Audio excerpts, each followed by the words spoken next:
Silence. It can be a needed moment of peace and contemplation. But what happens when silence becomes a barrier? A barrier that muffles the voice of truth, of advocacy, of change. Speak up. Advocate for yourself. Stand up for what you believe in. That's what they say, right? Well, even though I know they're right, it's easier said than done. I'm sure we can all think of a time when we faced a crossroads, perhaps the precipice of an uncomfortable conversation, when speaking up felt like the right, if not even essential path. But silence seemed safer. I can vividly see and feel myself being in those moments. Times when I stood red-faced, embarrassed or offended, frustrated or angry, with a sinking feeling in my stomach, unable to find my voice, and unsure if I had the courage, confidence, or will to face the difficult conversation before me. Sound familiar? We're not alone. Research from VitalSmarts, a global leader in organizational performance and leadership, tells us people would rather quit their jobs than address a challenging situation. In this post-pandemic time, with baby boomers retiring and a wave of quiet resignation upon us, the world seems to be working short-staffed. Now, I'm a nurse and have worked in healthcare leadership for a long time. And I'm here to tell you, in this profession, we can't risk losing anyone, especially not for the reason of avoiding a challenging conversation. In a world where we are experiencing increasingly rapid cycles of change, we can expect difficult conversations, particularly in the workplace, to happen more often than ever before. Moments such as sharing feedback, identifying mistakes, or calling out disrespect. They're not always easy, but often critical to the performance of both individuals and a team. In healthcare, where stakes are high, our willingness to raise concerns can be vital to the quality of care we provide, but also to the safety of patients and the care team. In fact, research also tells us that when we do speak up, we experience more job satisfaction, increased team morale, and in my world, support better patient outcomes. I've experienced this for myself. Now, I don't have all the answers, and I don't always get it right. In fact, I make a mess of it sometimes. But often I've found it's a bit like cardio or weightlifting. Well, we feel a bit vulnerable at the time. With practice, we start to experience the benefits. It gets easier, and we get better at it. We need to find a path to help us get past that initial fight, flight, or freeze response, to get us to the table, and make leaning into uncomfortable conversations the desired action for our own benefit, as well as to benefit those around us. Now, I was fortunate. I had some amazing role modeling by parents who encouraged me to use my voice, specifically when I knew I should, but didn't want to. My mom, an intensive care nurse for many years, had a special ability to address tough topics, traumas, embarrassing bodily functions, or sharing critical feedback. She always created airtime for normally avoided matters. With a fierce moral compass that was sometimes incredibly frustrating, she advocated for what was right, showing me the importance of standing up for oneself and others, even when uncomfortable to do so. My mom, she died a long time ago now, and I still miss her desperately. Something I think I miss the most, though, is her always knowing the right thing to do and the way she guided me with that moral compass. And despite having a couple of degrees under my belt, lessons learned from that moral compass, they guide me more than any of my formal learning.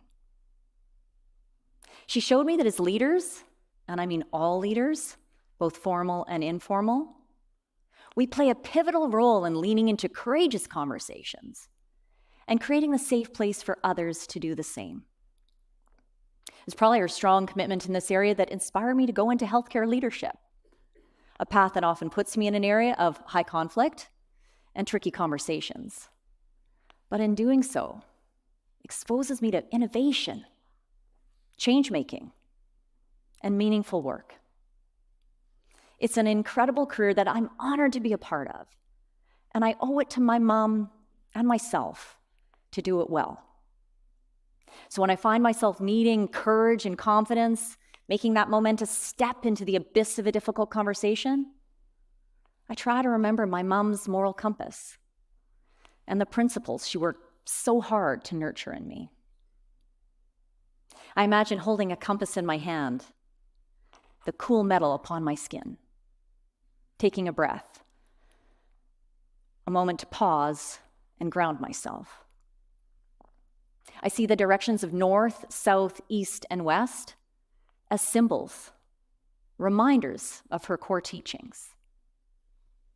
North, I think about the North Star, a guide towards the good and right thing to do. In tricky situations, I remember my mom's voice. Be the best version of yourself. Take the high road. Say what needs to be said. South, the S in South reminds me of support. When people support me, I feel seen, cared for. When it comes to supporting others, I try to do the same, leaning into tricky conversations with kindness and an intention of helping people grow. And East, the E stands for empathy. Empathy sets the tone for a conversation. As a leader, I want people to feel safe coming to me. I try to understand their feelings and create a safe place for them to be themselves. And West, the W stands for wonder, getting curious about what might be going on for the other person. I ask questions and listen, so I understand before trying to be understood. When I focus on the principles of the compass, I'm able to move from reactive to proactive, getting into a mindset where I can be true to my values and share my voice. I recall a situation not long ago where I was able to put the compass to use. I was in a change management and communications role for a big project. And while the work was complex and bumpy, I was proud of myself. I was writing good stuff, inspiring hearts and minds, or so I thought. One day, a physician came into the office where I was meeting with my boss's boss, and a number of other leaders. He had one of my newsletters printed out and was waving it in the air.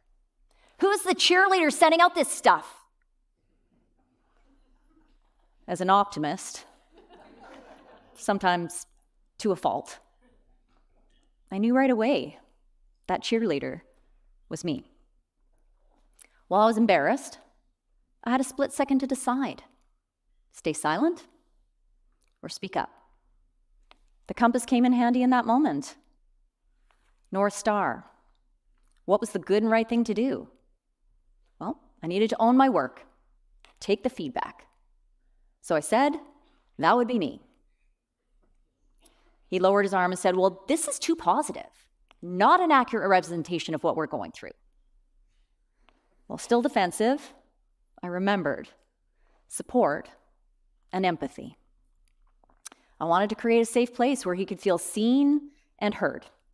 So I suggested we sit down together so I could better understand his concerns. Next step, wonder. We went to his office and I asked curious questions. And over some tea, he told me his story. He got out a red pen and circled the 9 times I'd mentioned something positive in that article. I acknowledged. It was too many, understandably devaluing. I then asked if we could look for times I'd mentioned challenges. To his surprise, and frankly my own, 18 times.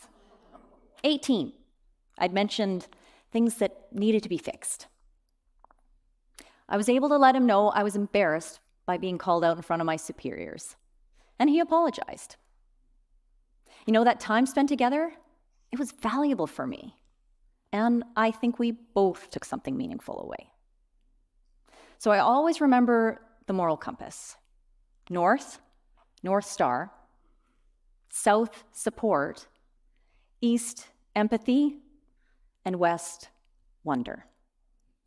I know when I'm true to my compass, I'm courageous, confident, the person I want to be, and I think the daughter my parents would be proud of. And with my husband and our 2 daughters, I get the chance to pay it forward. So I hope you'll join me in leaning into tricky conversations, not only finding our voices, but understanding the imperative to use them. Stand up against the wrong, champion the right, and be the voice for those who cannot speak for themselves.